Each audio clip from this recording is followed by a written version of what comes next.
wanted to bring it into the shop real quick for a second because today we're going to tear down the 413 Christine engine. And we're going to take a look inside. We're popping the valve covers off, the intake off, and the valley pan off. We're going to take a look inside. This motor's been sitting in this 60 Imperial probably for about 50 years in a field. So we have no idea what to expect. We're hoping and praying that this engine, there's nothing wrong internally inside the engine that's going to be a major problem, like a cracked block or something like that. But we won't know for sure until we get tore down inside of it. We're still not probably going to know by the end of the day today until the block gets hot tanked. But we'll have a pretty good idea of what kind of shape the engine's in.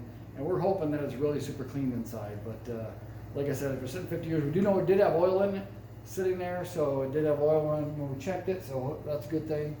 But we don't know what to expect inside. So you guys are going to find out today. We're going to do a video on that right now. We're going to bring you along. Let's check it out. We'll grab some tools.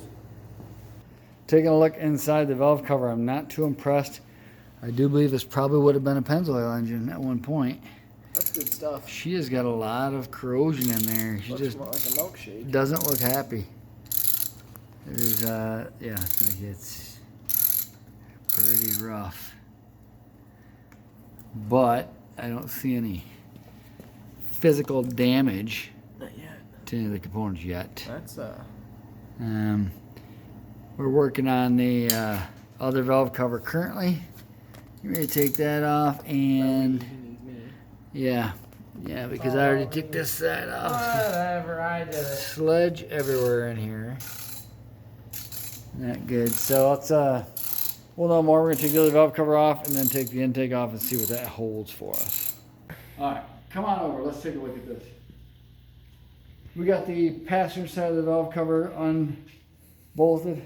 And we're going to unveil this side and see what happens.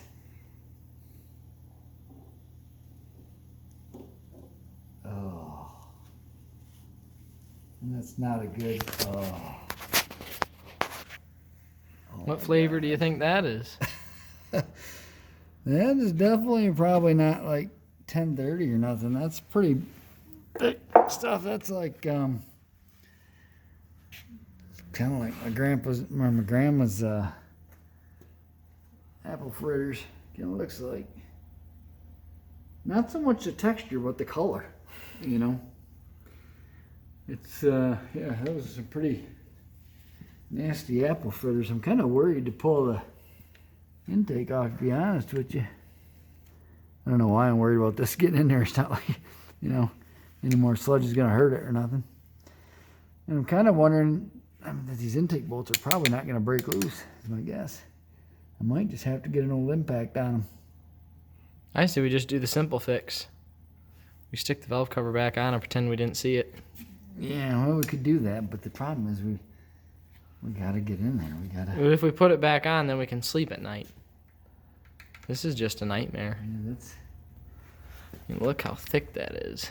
That's like milkshake thick. Wow, this one's really bad there. She might have just had a small lifter tick. Yeah, just a tiny one. Dang it. Is there oil in it? Yeah, there was oil in it.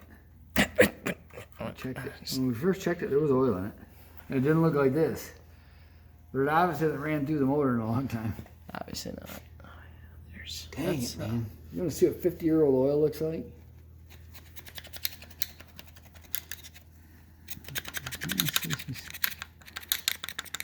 A little bit of rattlage here. Just a smidge. Ooh, look at that. Yeah, that's what it is. It's a gasket.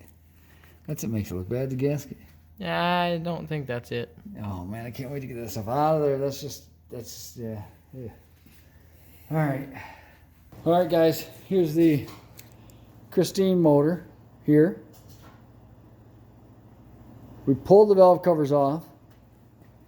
Showed you a little bit about what the sludges we found in there. Now we pulled the intake off. You can see it laying over there on the floor, over there. And that, I did not even look under yet. But the intake's over there on the floor. Now we are about to pull the valley pan off. And to be 100% honest with you, I never peeked under this pan yet. So what I see here, or what you guys see, is going to be the same thing I see for the first time. I don't know what to expect.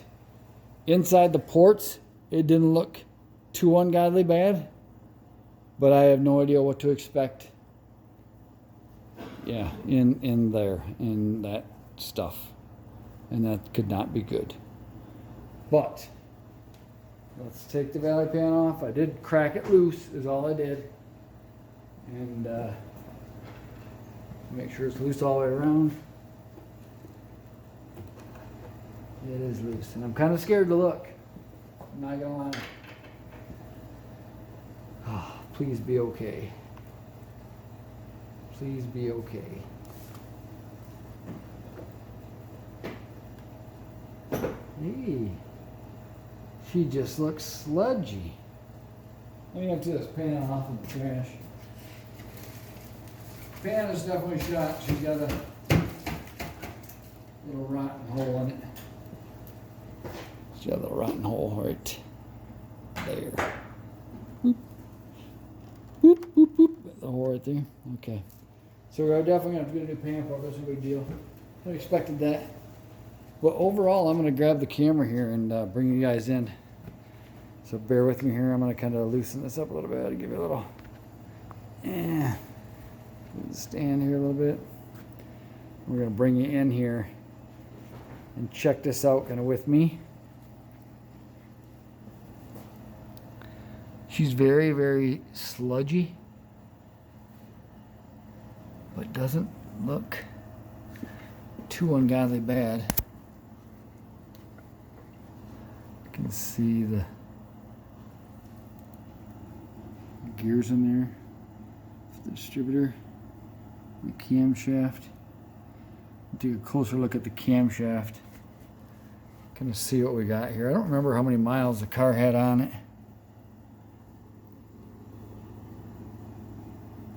She does have some rust down here, which kind of worries me a little bit because there was obviously some water that got into the top of that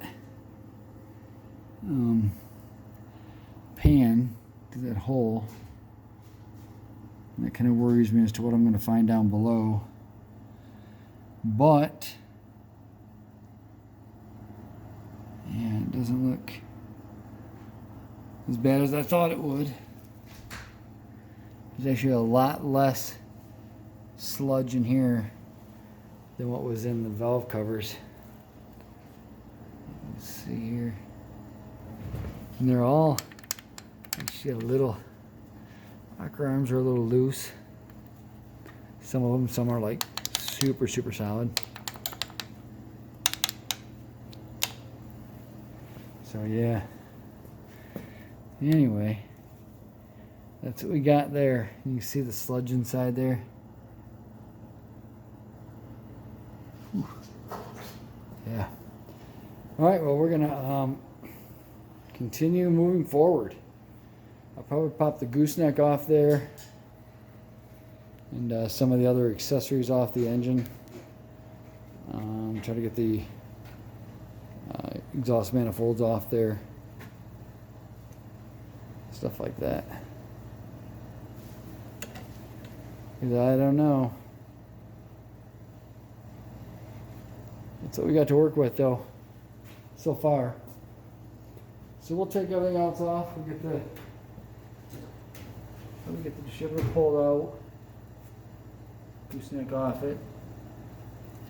Coil's already on. Take that all out. Distributor. Get the alternator pulled off. Power steering pump pulled off. Separate down. And go from there. So there's just, wow. There's just like, yeah, it's just not good. I don't know. Alright guys, there it is. You see what we see. So there you have the 413 right there inside. Hopefully if the block's not cracked down below, which I'm hoping it's not, everything will be good. And yeah, you're good to see this thing come together. Good to see this motor come to life and liven up. So, and we're gonna sign out. Anyway, guys, there you have it. There's the Christine 413 engine right there, and the bottom of this nasty intake that we're gonna take care of. But, yeah, so there you have it, closing out. We got a lot of work to do tearing this thing apart, so we're gonna cut you all loose. And remind you once again to click like and subscribe down below if you liked what you've seen with the video. And yeah, click like and subscribe, and we will talk to you guys soon. Peace and love you guys. Take care.